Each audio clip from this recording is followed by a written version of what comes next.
Hello friends, welcome to counselling conversation. उम्मीद है आप लोग बढ़िया होंगे, बढ़िया से पढ़ाई चल रही होगी। आज हम लोग वो टॉपिक डिस्कस करने जा रहे हैं जो सभी टॉपर्स का ड्रीम होता है। एक ऐसा कॉलेज जो बच्चों की प्रेफरेंस में आईटी के भी ऊपर होता है, ना केवल प्लेसमेंट से बल्कि टेक्नोलॉजी बेस पे, रिसर्च बेस पे, जो बच्चे को हायर स्टडीज़ पे स्टडीज़ करना चाहते हैं या भारत को ऐसे एक ऐसा कॉलेज जो भारत को रिप्रेजेंट करता है। आज हम उस कॉलेज के बारे में डिस्कस करने जा रहे हैं। थंबनेल में जैसा कि आपने देखा होगा, हम लोग डिस्कस करने जा रहे हैं Indian institute of science Bangalore, ISC Bangalore college के बारे में डिस्कस करने जा रहे हैं। बच्चों, कॉलेज के बारे में शायद लगभग जो अच्छे बच्चे हैं या जिन्हें थोड़ा सा स्टडी कर रखा है, इस कॉलेज के बारे में सुना होगा। हो सकता है कुछ ऐसे बच्चे भी हों जो कि इस कॉलेज के बारे में नहीं जानते हो, लेकिन उनको मैं बता दूं कि कॉलेज इतना बेहतरीन है कि ये ओवरऑल ऑल आईआईटीज़ के भी ऊपर आता है। आईआईटी मद्रास हो चाहे आईआईटी बॉम्बे हो, उसके ऊपर का कॉलेज आता है। इनोवेटिव स्किल्स पे काम करता है, रिसर्च पे वर्क करता है, रिसर्च ओरिएंटेड ये आपका कोर्स। इस कॉलेज के बारे में देख लेते हैं क्या डिटेल्स है, किस तरीके से इस कॉलेज में एडमिशन मिलता है। बच्चों के मन में ये बहुत सा कन्फ्यूजन रहता है कि ये कॉलेज मिलेगा कैसे। कुछ ऐसे कॉलेजेस हैं जो बच्चों को पता तो होते हैं कि ये कॉलेज अच्छे हैं, लेकिन उनको सही तरीका नहीं पता होता है कि उस कॉलेज में कैसे एंट्री पाई जाए। मेरा मोटिव ये है कि हम पहले उन बच्चों को सारे उन बेहतरीन कॉलेज के बारे में बताएं जो कि उन कॉलेज के बारे में बच्चों ने सोचा तो है, लेकिन उनको आइडिया नहीं किस तरह का कॉलेज मिलता है, केवल वो माइंड में रख के रह जाते हैं। तो हम सबसे पहले यही सीरीज चला रहे हैं कि हम उन कॉलेज को कवर करें, उसके बाद हम अदर टॉपिक्स पे आएंगे। तो इसीलिए हम पहला जो ये टॉपिक लेके आए आपका आईएससी बेंगलोर का, इसके बारे में देख लेते हैं। बेसिक डिटेल कॉलेज की जो है Indian institute of science Bangalore में स्टेबलाइज्ड है। 1909 में स्टेबलाइज हुआ था।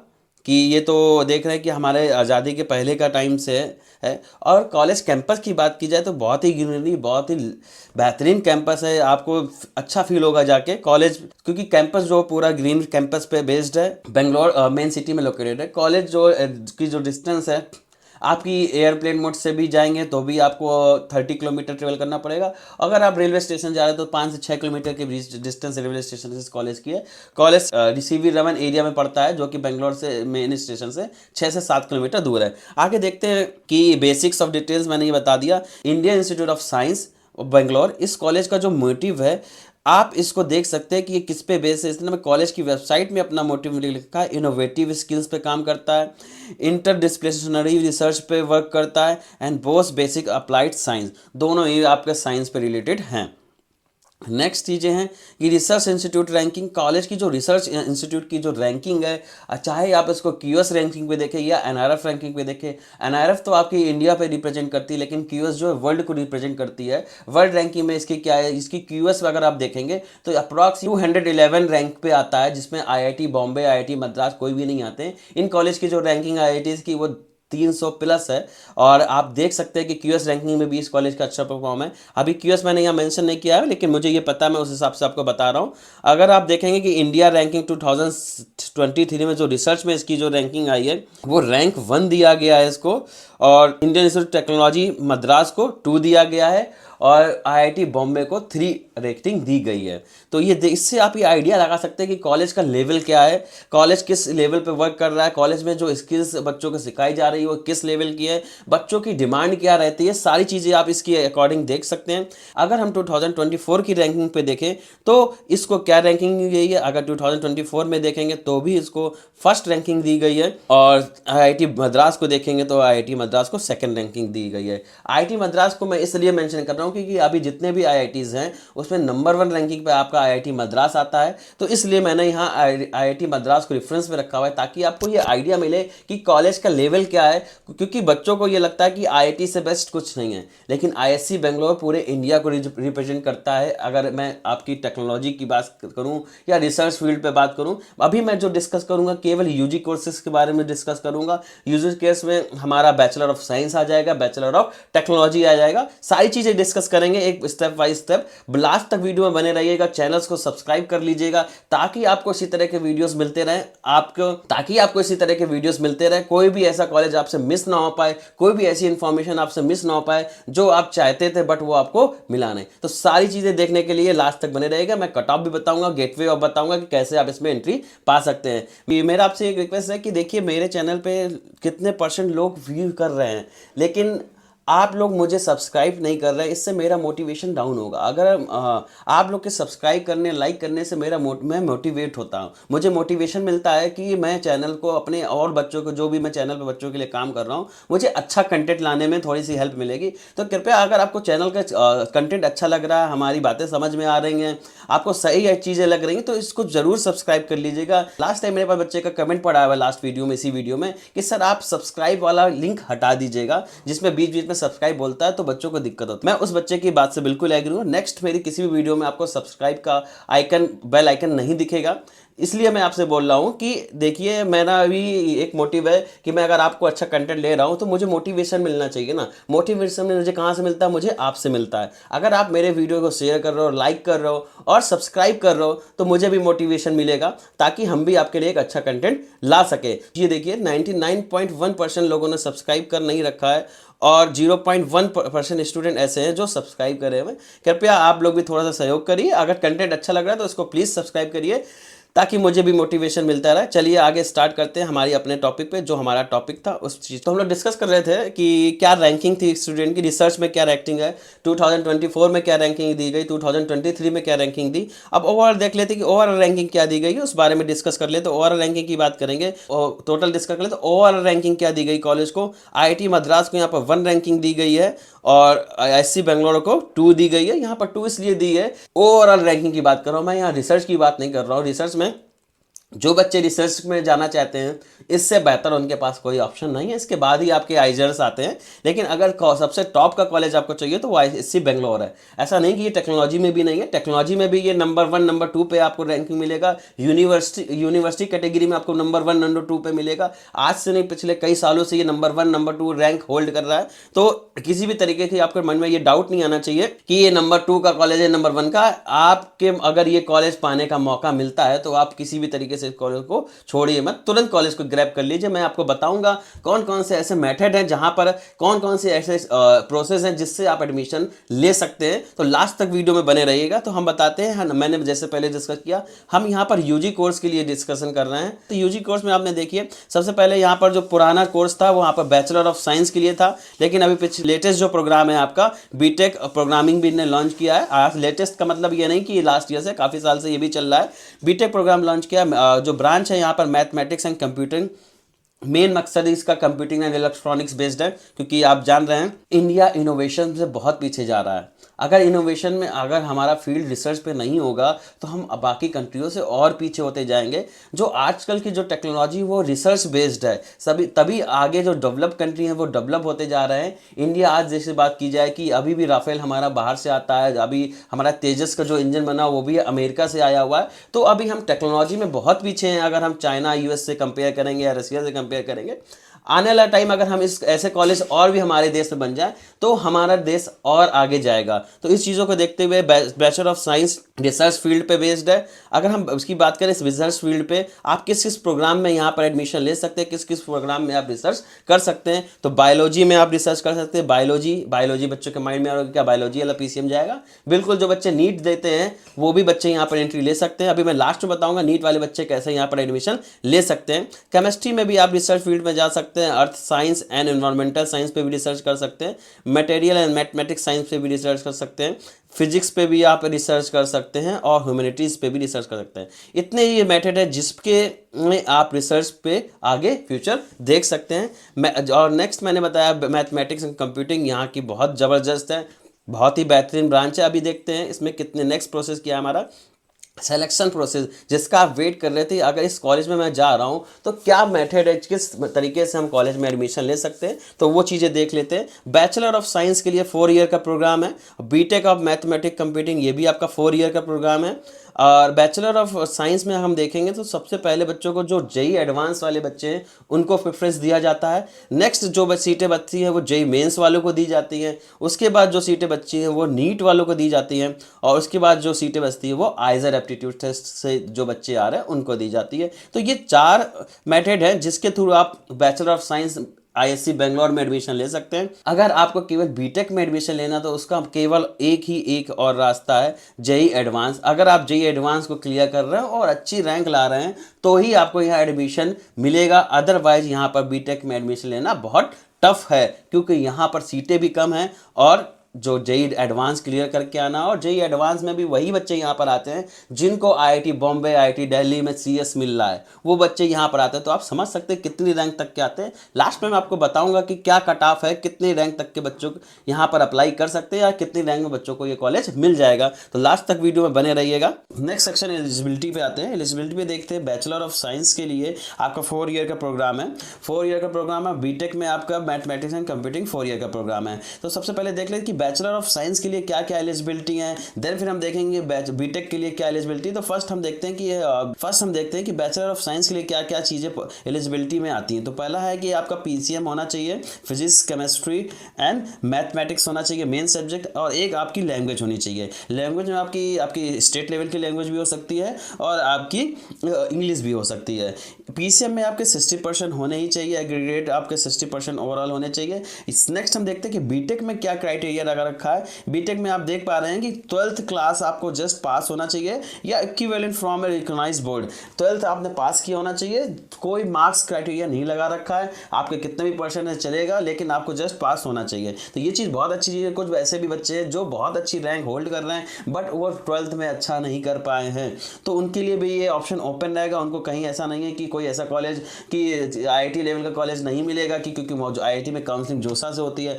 जोसा में जो क्राइटेरिया लगा रखा है कि आपके 12th में 75% होने चाहिए, तो इससे भी आपको रिलीफ मिल जाएगा। जो बच्चों के 12th में मार्क्स अच्छे नहीं है वो इसको ऑप्शन अपना ले सकते हैं, ऑफर्स का प्रेफरेंस ले सकते हैं। जिनके अच्छे मार्क्स नहीं है 12th में या फिर 12th में अच्छे हैं, रैंक अच्छी है, तो भी यानी ओवरऑल आपके लिए फर्स्ट प्रेफरेंस यही कॉलेज होना चाहिए या आप अपना प्रेफरेंस रख सकते हैं। नेक्स्ट आता है कि नंबर ऑफ सीट्स कितनी है। बैचलर ऑफ साइंस में 4 ईयर की प्रोग्राम की जो सीट्स है वो 137 सीट्स हैं, और बीटेक में आपकी जो सीट्स है 52 सीट्स हैं। 52 सीट्स में आपका ब्रेकअप बता दूं अगर, तो 40 सीट्स है आपकी जनरल के ओवरऑल सभी स्टूडेंट के लिए, जिसमें से 8 सीट है यानी 20% सुपरमेसी आपकी फीमेल के लिए लगा रखी है, और 10% सीट आपकी फॉरेन नेशनल्स के लिए हैं। 10% मीन्स आपकी 4 सीटें आपकी फॉरेन नेशनल के लिए। तो आप देख रहे हैं यहाँ पर फॉरेनर भी इंटरेस्ट रहते हैं, कुछ फॉरेन कंट्रीज के भी यहाँ आते हैं, जिसमें आपको 4 सीट्स आपकी रिजर्व कर रखी हैं उनके लिए। नेक्स्ट हम देखते हैं कि फीस के लिए आपको सोचना ही नहीं है। फीस अगर ज़्यादा भी होती तो आपको कोई प्रॉब्लम नहीं थी कॉलेज का, क्योंकि कॉलेज का जो प्लेसमेंट है या रिकॉग्नाइज इस तरीके की आपको पैसे की प्रॉब्लम नहीं होने वाली है। फाइनेंशियल आपको किसी तरीके की दिक्कत नहीं होगी। अगर आप बैचलर ऑफ साइंस ले रहे हैं तो गवर्नमेंट आपको स्टाइपेंड भी प्रोवाइड करती है, और फीस भी इतनी ज़्यादा नहीं है। 30,200 पर ईयर फीस है, यानी अगर 4 साल में आप पढ़ते हैं तो आपका 1.2 लाख रुपीज़ ही जाएगा, 1,20,000 रुपये आपके जाएंगे। उसमें भी आपको गवर्नमेंट हर साल 60,000 रुपये आपको स्कॉलरशिप के रूप में देगी, यानी 4 साल में आपको कितने मिल जाएंगे, 460 × 4 2,40,000 मिलेंगे आपको, 1,20,000 रुपये जाएगा। यानी कि गवर्नमेंट इतना अच्छा कॉलेज है कि गवर्नमेंट बच्चों को पुश कर रही है कि आप रिसर्च में जाइए, क्योंकि जितनी भी डेवलप कंट्री है रिसर्च ओरिएंटेड प्रोग्राम रख रही हैं और इसीलिए वो डेवलप्ड है। आज हम देखें कि अपने इंडिया के जो फाइटर जेट्स है, चाहे हम तेजस की बात कर ले, तेजस का भी जो इंजन है ना वो इंडियन नहीं है, वो यूएस से है। और फाइटर जेट्स हम बात करें फ्रांस से हम राफेल लेके आ रहे हैं, क्योंकि उनकी टेक्नोलॉजी बहुत एडवांस है। आज हम टेक्नोलॉजी के मामले में बहुत रूरल है, बहुत पिछड़े हुए हैं, इसलिए हमें नीड है कि हम टेक्नोलॉजी पे फोकस रखें, और आने वाला जो फ्यूचर है वो भी टेक्नोलॉजी का है। अगर हम बीटेक में बात करें तो बीटेक में जो फीस दे रखी है वो जनरल ओबीसी अगर है आप और ईडब्ल्यूएस है तो आपको पर एनम जो फीस देनी होगी 3 लाख रुपीज़ 3,02,000 रुपीज़ देनी होगी, और अगर आप SC ST स्टूडेंट हैं तो 1 लाख रुपीज़ आपको 1,02,000 रुपीज़ पर ईयर देना होगा। फर्स्ट सेकेंड ईयर में आपको 1 लाख रुपीज़ SC वालों को देना होगा, और नेक्स्ट 3rd ईयर और 4th ईयर में ये फीस आपकी 65,000 हो जाएगी पर एनम। यानी कि आप फीस देख रहे हैं कि गवर्नमेंट बहुत नॉर्मल फीस रखी हुई है, क्योंकि जितने भी आप IITs ले रहे हैं, NITs ले रहे हैं या कोई अदर प्राइवेट ले रहे हैं, इनकी किसी की भी फीस आपकी 2-2.5 लाख से कम नहीं आ रही है। तो कॉलेज का लेवल देखते हुए जितनी फैसिलिटीज़ आपको कॉलेज दे रहा है, हर तरीके के प्रोग्राम्स दे रहा है, रिसर्च के लिए आपको पुश कर रहा है, रिसर्च में आपको स्टाइपेंड भी प्रोवाइड करा, तो सारी चीज़ें देखने के बाद आप इस कॉलेज को जज कर सकते हैं कि किस लेवल पे का कॉलेज है। हमारी प्रेफरेंस ऑर्डर ये होनी चाहिए। अगर हम मोस्ट डिमांडिंग टॉपिक था, अब हम उस टॉपिक पे आते हैं कि हमें कितनी रैंक लानी होगी इस कॉलेज में एडमिशन लेने के लिए, तो हम उसको डिस्कस कर लेते हैं। बैचलर ऑफ साइंस की बात करें तो आपको सबसे पहले जो प्रेफरेंस दिया जा रहा था जेई एडवांस को दिया जा रहा था, उसमें अगर जो जनरल वाले स्टूडेंट थे उनकी रैंक 1095 है सीआरआर रैंक, तो वो यहाँ पर एडमिशन ले सकते हैं। अगर ईडब्ल्यूएस कैटेगरी के स्टूडेंट हैं 829 रैंक है उनकी, तो भी आप यहाँ पर एडमिशन आपको इजीली मिल जाएगा। ये लास्ट ईयर का कट ऑफ बता रहा हूँ, इस बच्चों को मिल गया है। नेक्स्ट हम देख लेते हैं ओबीसी वाला। अगर आपकी रैंक 2348 है तो आपको यहाँ लास्ट ईयर बच्चों का एडमिशन मिल गया था। एससी वालों की बात करते हैं तो अगर आपकी जिन बच्चों की रैंक 484 तक थी उनको ये कॉलेज मिल गया था। एसटी स्टूडेंट जो थे उनकी 190 रैंक थी, उनको ये कॉलेज मिल गया था। पीडब्ल्यू स्टूडेंट थे 19 रैंक थी, उनको भी ये कॉलेज मिल गया था। सीआरएल की बात करते हैं, अगर कश्मीरी माइग्रेंट्स हैं उनकी 1200 रैंक है तो भी उनको ये बच्चे कॉलेज मिल गया। तो नेक्स्ट हम देख लेते हैं बैचलर ऑफ टाइम में कि राउंड 1 में तो आपने देखा कि राउंड 1 में जिन बच्चों का कट ऑफ जेई एडवांस के थ्रू मिलना था, आप कुछ सीटें क्या होती है यहाँ पर वैकेंट रह जाती है, क्योंकि जेई एडवांस वाले बच्चे ज़्यादातर आईआईटी को प्रेफरेंस देते हैं या उनको इस बारे में नॉलेज नहीं होती है, तो जो सीटें वैकेंट रह जाती है वो राउंड 2 उसमें कंडक्ट कराया जाता है, वो सीटें फिल की जाती है जेई मेंस के थ्रू। तो यहाँ पर मैं आपको बता दूं किस तरीके से एडमिशन ले सकते हैं। तो जेई मेंस भी एक आपका क्राइटेरिया है जिसके बेस पे आप एडमिशन ले सकते हैं। बस कंडीशन ये कि आपकी रैंक बहुत अच्छी होनी चाहिए, तभी इन कॉलेज में आपको एडमिशन मिलेगा। अगर मैं बात करूँ कट ऑफ की, तो जनरल स्टूडेंट की उनकी सीआरआर रैंक 903 है, तो लास्ट ईयर बच्चों को इस पर एडमिशन मिल गया था। ईडब्ल्यूएस कैटेगरी रैंक 1214 है, तो आपको इस कॉलेज में एडमिशन मिला है लास्ट ईयर। ये 2024 का कट ऑफ बता रहा हूँ। ओबीसी अगर कैटेगरी की बात करें तो 1665 रैंक पे ये बच्चों को कॉलेज मिला है। एससी स्टूडेंट की बात करेंगे तो 581 रैंक वाले बच्चों को ये कॉलेज मिल गया था। एसटी स्टूडेंट की बात करते हैं, अगर 314 रैंक जिस बच्चे की थी उसको ये कॉलेज मिल गया है। पीडब्ल्यू में बात करेंगे तो 4 रैंक पे ये क्लोज हो गया था। सीआरआर की बात करते हैं कश्मीरी माइग्रेंट की, तो 1509 रैंक पे ये कॉलेज क्लोज हो गया था। नेक्स्ट राउंड 3 की बात कर लेते हैं। जिन बच्चों ने कि राउंड 3 में थे, राउंड 3 मतलब पहला आपने देखा कि एडवांस के लिया गया, सेकेंड आपने देखा कि जेई मेंस के थ्रू लिया, थर्ड जो मेथड है इनका वो आइजर एप्टीट्यूड है। जो बच्चे आईआईटी का एग्जाम दे रहे हैं उन बच्चों को भी यहाँ पर प्रेफरेंस दिया जाता है। अगर आइजर एप्टीट्यूड में आपकी रैंक सीआरआर रैंक 38 थी तो आपको कॉलेज ये मिल गया था, उसके बाद इस बच्चों को इस रैंक पे कॉलेज नहीं मिला। तो आप देख सकते हैं सीआरआर रैंक 38 थी, कितना हाई कट ऑफ रहता है इस कॉलेज का। सारी चीज़ें आप कट ऑफ से समझ सकते हैं कि कॉलेज का लेवल क्या है। ईडब्ल्यूएस की बात करते हैं तो 13 ईडब्ल्यूएस रैंक थी जिनकी आईआईटी में आइजर एप्टीट्यूड में, उनको ये कॉलेज मिला है। अगर हम ओबीसी स्टूडेंट की बात करें तो 35 रैंक पे ये क्लोज हो गया था। एससी स्टूडेंट की बात करेंगे तो 30 रैंक पे ये क्लोज हो गया था। अगर कोई बच्चा एसटी था तो एसटी वालों का 46 रैंक पे ये क्लोज हो गया था। पीडब्ल्यू रैंक की बात करते हैं तो पीडब्ल्यूडी में जिनकी रैंक 20 थी उनको ये कॉलेज क्लोज हो गया था उस रैंक पे। कश्मीरी माइग्रेंट से उनकी 4 रैंक पे ये कॉलेज क्लोज हो गया था। नेक्स्ट हम देखते हैं कि जिन बच्चों को राउंड 4 का जो था, आप इसके बाद भी अगर कोई सीट वैकेंट्स रहती है तो नेक्स्ट जो क्राइटेरिया है वो नीट वालों को दिया जाता है। नीट में जिनकी रैंक अच्छी आती है वो यहाँ पर रिसर्च फील्ड के लिए जा सकते हैं। नीट वाले किस पे, बायोलॉजी पे भी रिसर्च कर सकते हैं, केमिस्ट्री पे भी रिसर्च सकते हैं, सभी रिसर्च कर सकते हैं, और आपका फिजिक्स पे भी कर सकते हैं। मेनली वे बायोलॉजी पे ही जाते हैं क्योंकि मेडिकल साइंस के स्टूडेंट हैं, उनका इंटरेस्ट बायोलॉजी में होता है, तभी वो नीट ही दे रहे होते हैं। नेक्स्ट हमारा देखते हैं कि राउंड 4 का जो कट ऑफ जो क्राइटेरिया था वो नीट यूजी के 3 था, उसका क्या कट ऑफ रहा था। अगर जिन बच्चों की रैंक 600 ऑल इंडिया रैंक थी तो उनको ये कॉलेज मिल गया था आईएससी बेंगलोर। और ईडब्ल्यू से बात करें 8000 रैंक में ये कॉलेज क्लोज हो गया था। नेक्स्ट ओबीसी देख लेते हैं, 7500 रैंक पर ये कॉलेज क्लोज हो गया था। एससी स्टूडेंट थे 21000 पे ये कॉलेज क्लोज हो गया था।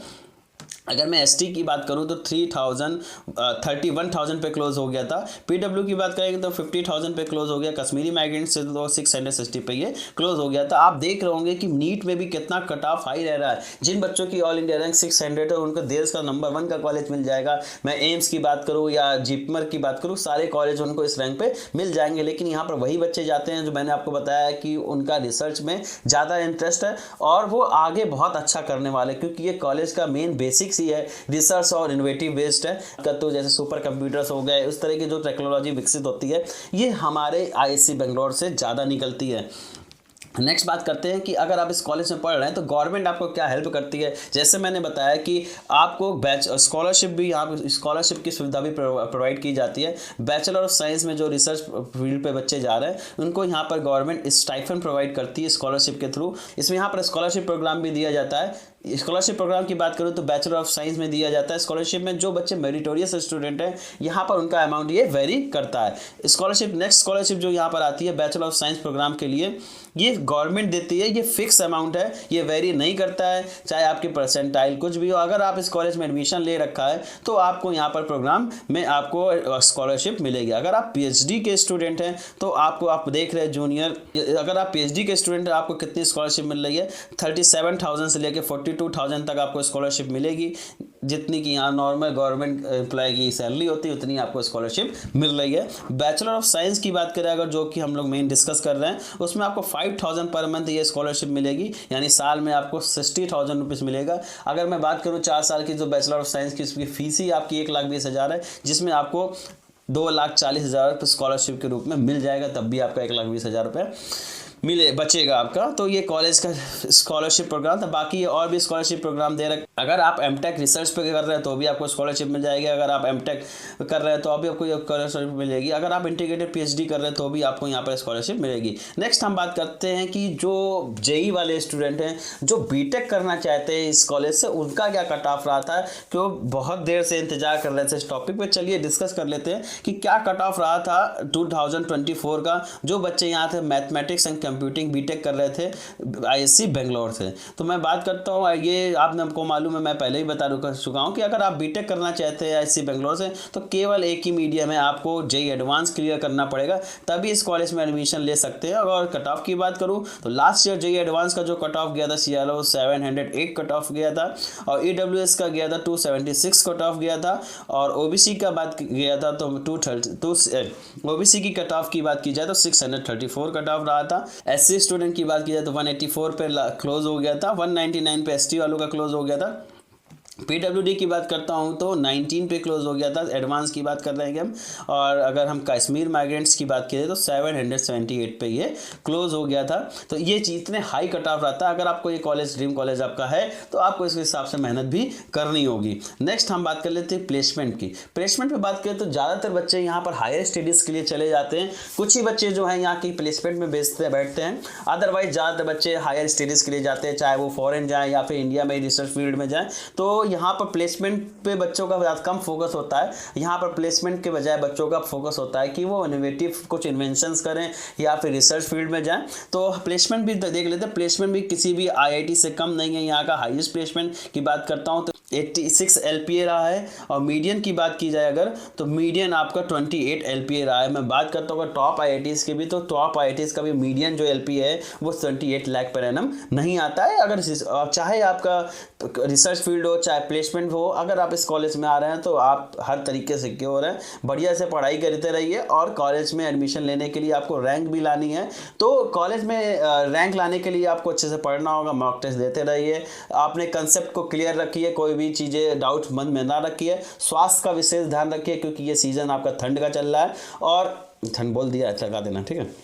ये सीज़न आपका ठंड का चल रहा है तो स्वास्थ्य का जरूर ध्यान रखें, क्योंकि अगर आप स्वस्थ ही नहीं रहेंगे तो आप पढ़ाई क्या करेंगे। तो सारी चीज़ों को डिस्कस रख के रखिएगा। अब इंटर्नशिप की बात करते हैं। इंटर्नशिप, अगर इंटर्नशिप देखें तो इंटर्नशिप में इनका मतलब होता है कि आप पार्ट टाइम जॉब कर रहे हैं। पार्ट टाइम जॉब्स का मीन से आपको कॉलेज में अगर सेकेंड ईयर थर्ड ईयर से आपको इंटर्नशिप करनी होती है, एक प्रैक्टिस मिलती है कि हमें ऑफिस में कैसे काम करना है। तो इंटर्नशिप में भी बात करें तो अगर हमें हाईएस्ट स्टाइफन की ऑफर कैंपस करता हूँ तो 2024-25 में जो मिला था वो 2 लाख पर मंथ मिला था। यानी साल की बात करें तो 24 लाख रुपए आपको साल में मिल रहा था केवल इंटर्नशिप के पीरियड में। और एवरेज स्टाइफन की बात करेंगे अगर हम, तो एवरेज स्टाइफन जो आपका था साल 2022-25 में वो 75K पर मंथ था। तो आपको कॉलेज की पीरियड में ही आपको अर्निंग हो जाएगी। इस बात की टेंशन नहीं लेनी है कि मैं आगे क्या करूँगा, चीज़ें क्या हैं क्या नहीं है। तो सारी चीज़ें आपको यहाँ पर सारे हर तरीके की सुविधा के साथ साथ पैसे में भी आपको कोई प्रॉब्लम नहीं होगी कि मुझे पैसे नहीं है,